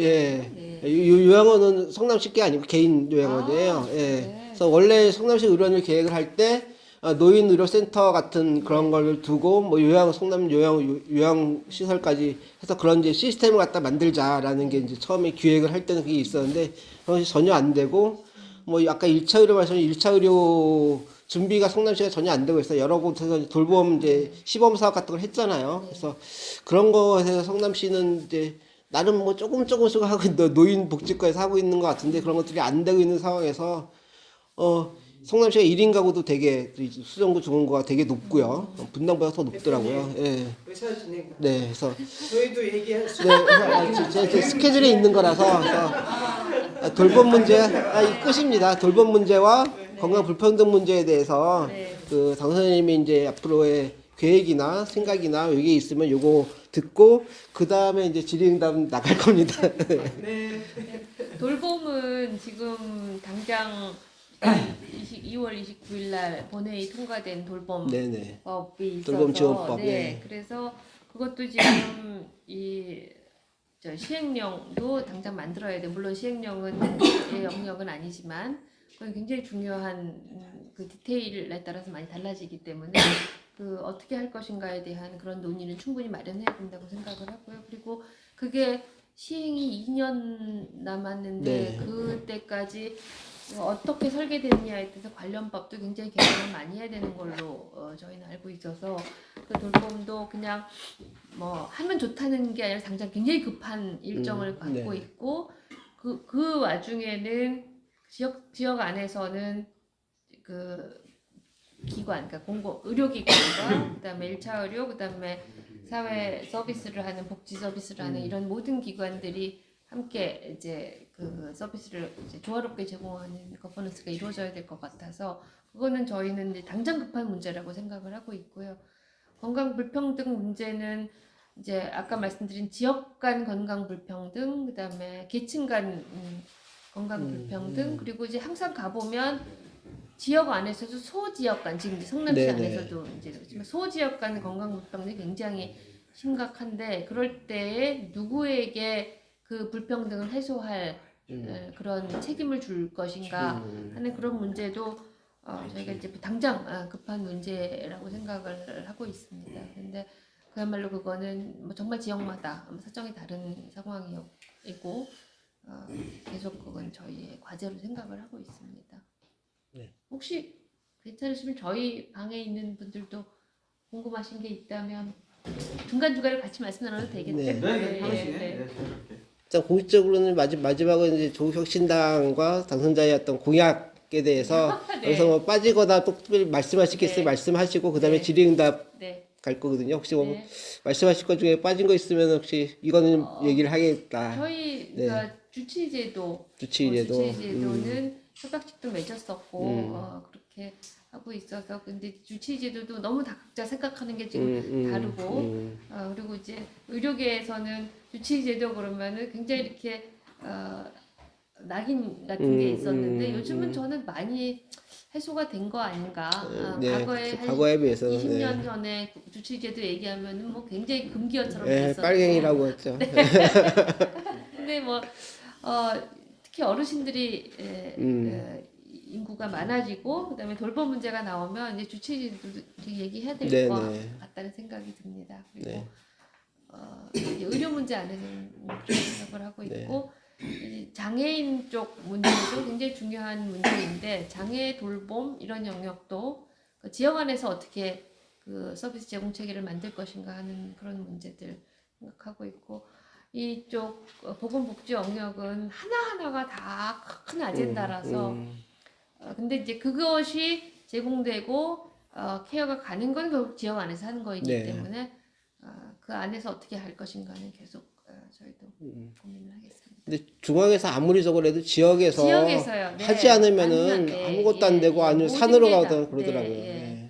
그래서 다른 그 영역에 비해서 제가 맡아야 할 영역은 지역사회에서 어떻게 아무리 중앙정부에서 입법을 해도 그러니까 조례가 바뀌면 완전히 다 망가지는 게 많아서 그거와의 관계를 입법에서도 그렇고 그 설계에서도 그렇고 그런 게 굉장히 중요한 그 남은 것 같습니다. 네, 주치의도 말씀 듣고 있습니다. 듣고 싶습니다. 제가 말씀드릴게요. 네. 저는 아까 인사드렸듯이 의료복지 사회적 협동조합을 하고 있고 실제 저는 방문요양센터를 한 10년 운영하고 있어요. 그래서 의료와 돌봄이 얼마나 중요한지 이런 거 너무 뼈저리게 느끼고 있고 의료개혁과 성남시 의료원의 문제가 이게 분리돼 있지 않다 이런 생각이 있어요. 그리고 윤석열 정부의 의료 민영화의 일환이다 이런 느낌이 저희들이 갖고 있는데 지금 의사 증원도 그렇고 사실은 공공의료를 없애고 다 민영화하려는 것 자체가 그런 맥락에서 일어나는 일이 아닌가 이런 생각이 들어서 저는 이제 의원님께 의원이어도 관심 분야가 다 다르거든요. 그래서 핵심 의제를 좀 가지고 의원들 사이에서 그 공통된 관심사와 필요성, 요구성 이런 것들을 좀 시급히 선정해서 의원들 내에 그런 묶음을 만들어서 의료 민영화나 이런 부분에 핵심적으로 좀 우리가 빨리 치고 나가야 될 것이 무엇인지 이런 걸 좀 정해서 행동해 주시면 좋겠다 이런 생각이고 말씀드렸듯이 성남시에서 이제 신청을 보건복지부에 냈는데 6개월이면 이제 다음 달이면 나와야 되는 어떤 답안을 줘야 되는 상황이니 요걸 빨리 좀 만들어 주셨으면 좋겠고 저희가 이제 그 기존의 의료기관에서 하지 않는 방문 진료를 하고 있거든요. 근데 이것 또한 수가가 높지 않아서 하면 할수록 적자인 상황이지만 어쨌든 저희는 그게 필요하기 때문에 하는 것이고 그리고 뭐 성남에 저기 요양원이 시립 요양원이 하나가 있고요.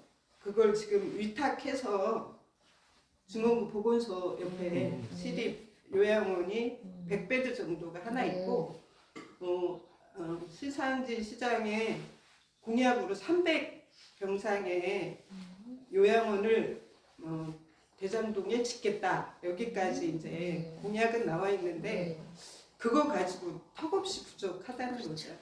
그래서 의료와 돌봄 이쪽에 아주 문제들이 굉장히 많이 산적해 있는데 그 어쨌든 의료 민영화를 막는 차원에서 굉장히 중요한 부분이니까 그 부분을 좀 빨리 행동해 주시면 좋겠다. 네. 이 성남 안에는 돌봄을 이렇게 통합적으로 하는 그런 시범 사업 같은 건 없어요. 없어요. 제가 왔으니까 간단히 말씀드릴게요. 아까 이 요구 요청안에 대해서 핵심적인 내용을 좀 빠지신 것 같아요. 제가 좀 말씀을 드려야 될 것 같은데 저희가 이제 의원님을 첫 번째로 모신 건 당선자님을 모신 거는 다른 게 아니라 저는 이 성남시 의료는 예전에 이제 19대 때 국회 때 있었던 진지의료 사태에 버금가는 시한폭탄이 될 거라고 보여져요. 사실 일단 뭐 건물이나 뭐 장비, 그 다음에 부지까지 다 합치면 1조 원이 넘는 규모의 이 공공병원이 지금 파산 직전이 되고 있다는 거죠.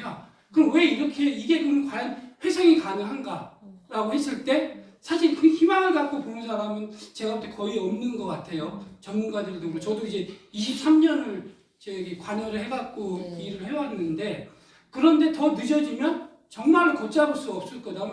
대체 이 대선 때까지 누구의 책임론으로 갈 거냐, 이재명 대표의 무능론으로 갈 거냐, 아니면은 대체 민주당의 이 무능으로 갈 거냐, 아니면 이제 뭐 국민의힘으로 갈 거냐, 이런 굉장한 이런 저희 과정들이 남아 있는 속에서 사실 이제 그 당선자님이 이제 공공의료 특별법도 발의하시겠다고 그러고 굉장히 조국혁신당이 이제 선명한 그런 행보를 하기 때문에 저는 개인적으로 굉장히 많이 응원을 보내는 축에서 속하고 있는데 그래서 말씀을 드리는 거는 굉장히 걷잡을 수 없는 이 시한폭탄이 곧 터질 것 같은데 그럼 이걸 빨리 막을 수 있는 게 국회의 역할이다. 지역에서는 저희가 시민단체와 진보정당들이 힘을 써서 하지만 굉장히 이제 민주당의 이제 소극적 역할 이런 속에서 되게 어려움에 좀 놓여져 있거든요. 그래서 국회에서 이제 그 당선자님의 역할이 좀 적극적으로 되면 좋겠다. 그래서 저희가 이제 진보당의 그 다음에 전종덕 당선자, 그 다음에 이제 더불어민주당으로 이제 가신 김윤 교수 뭐 이렇게 좀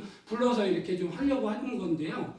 그래서 다른 건 아니고 당시에도 마찬가지지만 지금 이 시한폭탄이 저는 곧 그게 굉장히 좀 빠르게 갈 것 같아요. 그래서 옛날 진주의료 사태 때도 이제 국정조사를 통해서 이제 사실은 이제 진실에 대해서 다가섰지만 폐업이라는 절차와 모든 걸 다 망가뜨린 다음에 했잖아요. 국회의 역할을. 그래서 그렇게 되면 안 된다. 그래서 국회의 역할을 좀 시간을 좀 빨리 해서 좀 역할을 해주시길 좀 바라는 거고요. 그 다음에 또 하나는 이제 공공의료 특별법을 하시겠다라고 했을 때 발표를 하셨을 때 실제로 이제 공공병원의 이제 위탁을 엄격히 제한하는 금지까지는 뭐 바라지 않는다 하더라도 정말 엄격히 제한하는 이게 내용이 좀 들어가서 보건복지부를 압박해서 저는 이번 총선으로 뭐 보건복지부에서 못할 거라고 보는 사람인데 또 혹시 또 모르잖아요. 사실은 이번 총선에 이제 야권의 승리 때문에 보건복지부 못할 것 같은데 이제 어쨌든 법안을 빠르게 발의하면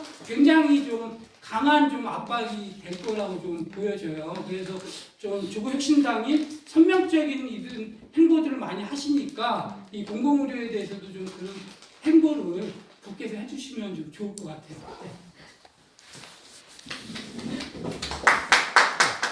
네. 뭐 보좌관님들도 하시는 뭐 궁금하신 거. 많이.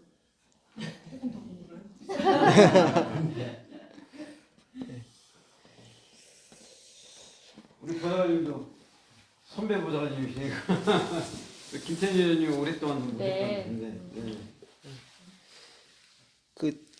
저희 오신 때는 여연 안 오셨. 여성위원장 맡으셨는데 당에서 여성의 전화 시니까 한번 말씀을. 아니 하시는 일이 있으니까. 안녕하세요. 저는 성남 여성의 전화 지금 대표를 맡은 장효연이라고 하고요. 예.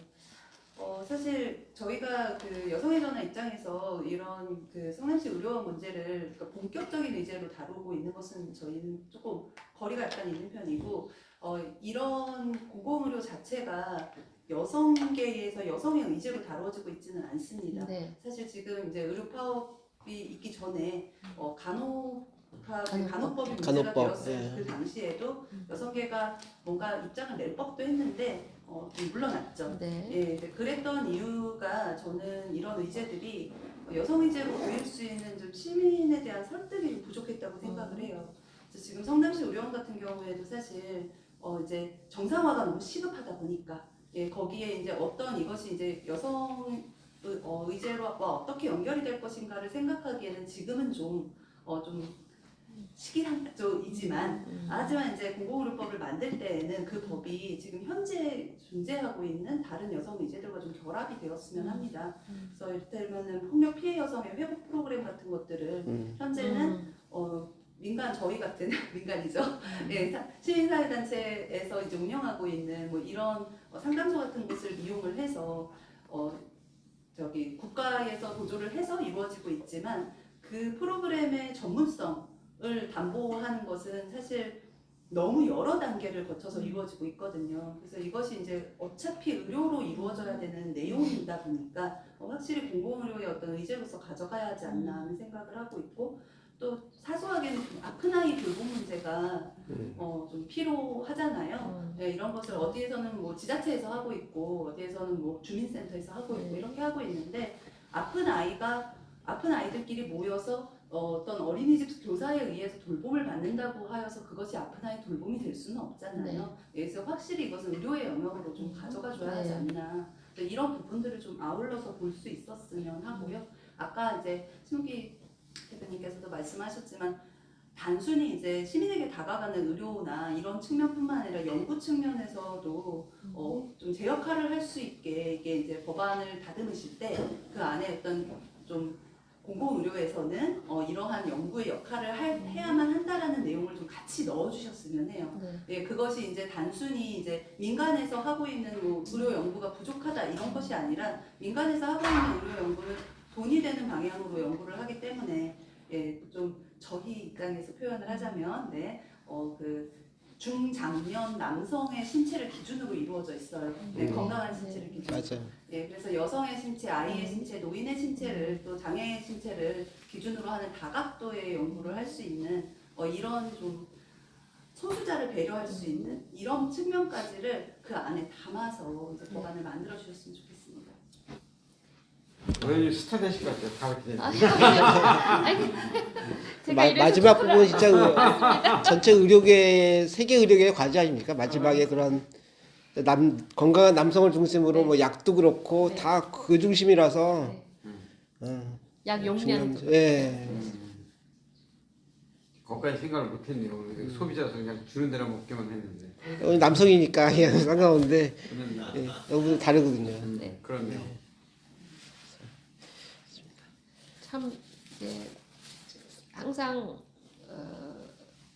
책상 위에서 생각할 때 하고 현장에 가보면 답도 있지만 또 굉장히 어려운 과제들이 현장에는 있지 않습니까? 그리고 이제 법이라는 게 하다 보면은 그 긴 우리 이제 활동의 역사에서 보면은 법이라는 게 진짜 20-30년 가도 갈 것 같은데 안 가는 것도 있고 저건 안 될 것 같은데 그냥 휘까닥하고 가는 것도 있고 그래서 이제 잘 타고 나야 된다고 생각을 합니다. 근데 처음에 이제 공공의료법을 하겠다고 그랬을 때 굉장히 많은 분들이 우려를 많이 했습니다. 그러니까 제일 어려운 거를 왜 하려고 하느냐, 쉬운 거 하지. 근데 가다가 어디까지 갈 수 있을지 모르지만 이거를 이제 이렇게 먼저 하지 못하면 굳이 잘 살고 있다가 이렇게 특히 종교혁신당에서 나올 만한 일은 아니라고 생각을 했고, 근데 여전히 다시 생각해보면 또 어려운 거 많이 느낍니다. 이렇게 이야기를 해보면 민주당에서도 못한 이유는 그게 이제 그 안에서 벽이 많이 있었을 거고 또 그 벽이라는 거는 그 일반 국민들의 어떤 그런 인식이 벽이 가장 한 것 같고요. 그래서 그거를 이제 해 가려면은 진짜 굉장히 많은 허들이 있을 거고 이제 넘어야 될 거라고 생각을 합니다. 근데 그걸 넘는 거는 역시 뭐 전문가도 아니고 뭐 다른 것도 아니고 이제 이 풀뿌리 민주주의 그리고 지역에서 이렇게 올라오는 그런 힘이 있어야지만 넘을 수 있다고 생각을 합니다. 그래서 어려울 때마다 그냥 많은 또 김용준 선생님은 과거에도 같이 네. 일을 하셨기 때문에 많이 도움을 주시면 감사하겠습니다. 그리고 오늘은 그냥 시작이라고 생각을 하고요. 이렇게 얼굴 뵙고 이렇게 말씀 나눴으니까 중간중간 계속 말씀 나눴으면 좋겠습니다. 네. 그리고 20년 전하고 지금하고 달라진 거는 이제 모바일이 있고 이게 익숙해지고 또 코로나를 거치면서 그게 더 우리 생활에 들어왔기 때문에 더 거리가 가까워진다고 생각을 하고 계속 좀 말씀 주셨으면 합니다. 네. 확실히 정책이 예. 아니라 이제 정치 영역이 됐으니까 네, 맞습니다. 그냥 예. 혼자 생각하는 걸로는 또 안 되지 않습니까? 네. 뭐 조국혁신당이 2달 만에 돌파했듯이 이 문제도 그게 제일 어려운 것 같아요. 돌파하지 않을까. 그게 숙제예요. 그게 숙제라고요. 그것이. 네, 그게 숙제죠. 네. 진보 정당도 도와줄 거고 이번에 뭐 이렇게 뭐 김윤 교수나 여러 이제 나름 이렇게 하시는 분들이 같이 하셔서 열심히 이제 보건복지나 쪽에서 열심히 하시면 저희가 응원도 하고 가서 뭐 기자회견도 하고 그 법안 추진에 그 법안이 잘 돼야 저희도 이제 민간 위탁을 막을 수가 있는 거니까 뭐 아직 저 함께 되지 상임성을 않을까. 잘 받을 수 있으려면 그 아직 멀은 얘기라서 저희 소수 정당이라서 그렇죠. 네, 그래서 저희 열심히 하겠습니다. 네. 저희가 너무 바쁩니다. 그러니까 스타트업 정당이라 가지고요. 한 사람이 커버해야 될 것도 많고 그래서 노동 강도가 굉장히 높아졌는데요. 그래도 하여간 할 수 있는 만큼 최대한 불사르도록 하겠습니다. 네.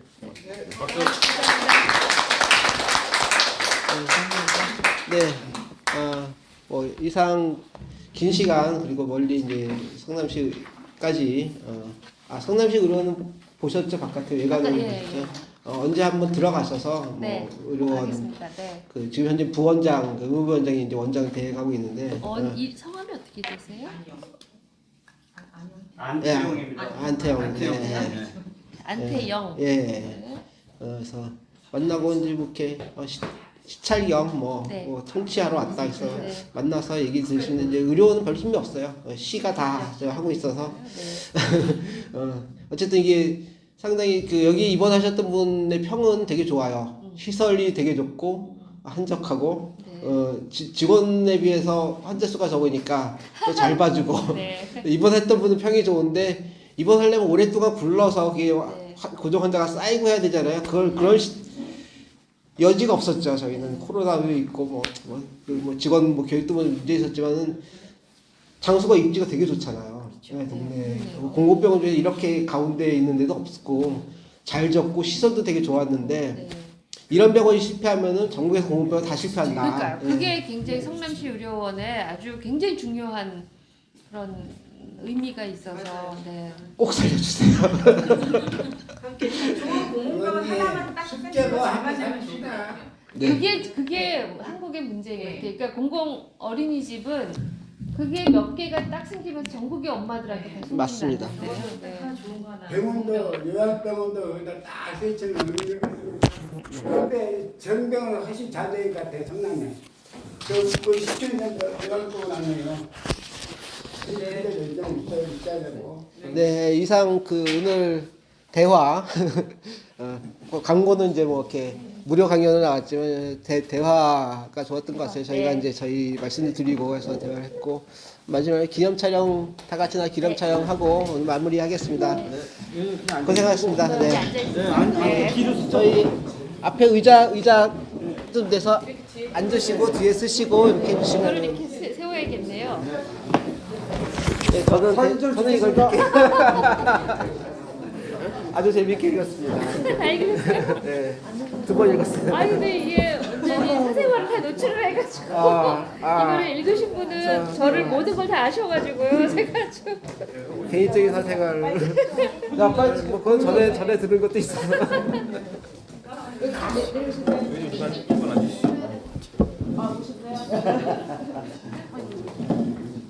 자, 다 나옵니까? 아니야. 네. 다 나오네요. 네, 나옵니다. 찍겠습니다. 이리 오세요. 응? 빨리 오세요. 그거 좀 한번 주죠. 우리. 뒤에 오세요. 뭐? 의원실에서도 오세요. 네. 네? 뭐 화이팅이나 뭐 미탁 반대합시다. 미탁! 미탁 화이팅! 교지. 미탁 파이팅 반대. 하면 안 되지. 미탁 그러면 반대 다시. 미탁! 화이팅! 네, 되셨습니다. 네, 감사합니다. 근데 어디다 위탁하려고 그러는 할 때가 처음에 서울대학병원 분당병원을 얘기를 했었는데 예, 거기서는 못 찬다는 얘기가 계속 나왔었고요. 뭐 차병원 얘기도 나오고 처음에는 뭐 국립대 얘기하다가